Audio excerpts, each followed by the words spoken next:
Henry saw some children waving flags, but those flags were much too tiny to have flagpoles. There was a flagpole holding up a windsock at the airfield, but that flagpole was much too short. There was a tall flagpole on the beach, but it wasn't tall enough. "Bother," wheezed Henry sadly. "None of the flagpoles is as tall as the pine tree. Now I'll never save it."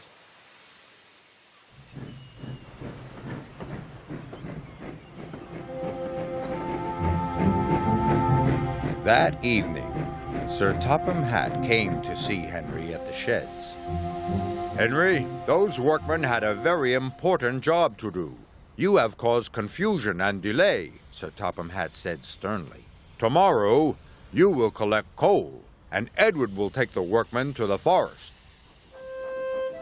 The next day, Henry was collecting the coal when Thomas arrived. "I can't find another flagpole," moaned Henry. "I've looked everywhere." "Sometimes the thing you want is somewhere you wouldn't think to look," puffed Thomas, and he steamed away. So Henry set off to go where he wouldn't think to look, but he couldn't see a flagpole in the cow field. Then Henry looked in the orchard,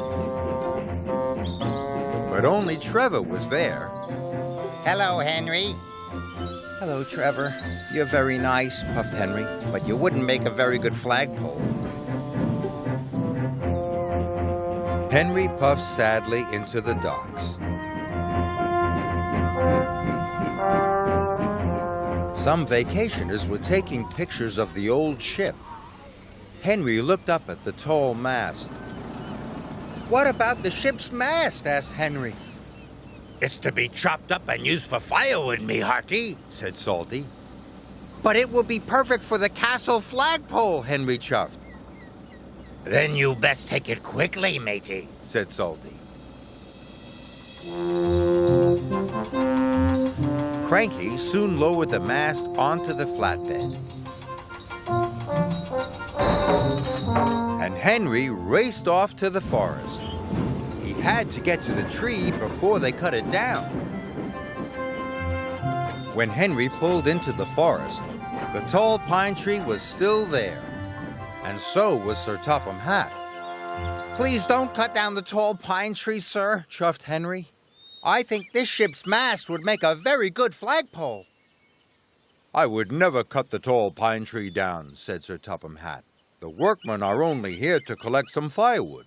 We always have a roaring fire at the Scottish Castle banquet." Henry was so happy it made his axles tingle. That night the flag was hoisted on the old ship's mast. It looked wonderful. Henry thought it was the nicest thing he had ever seen, except for the tall pine tree.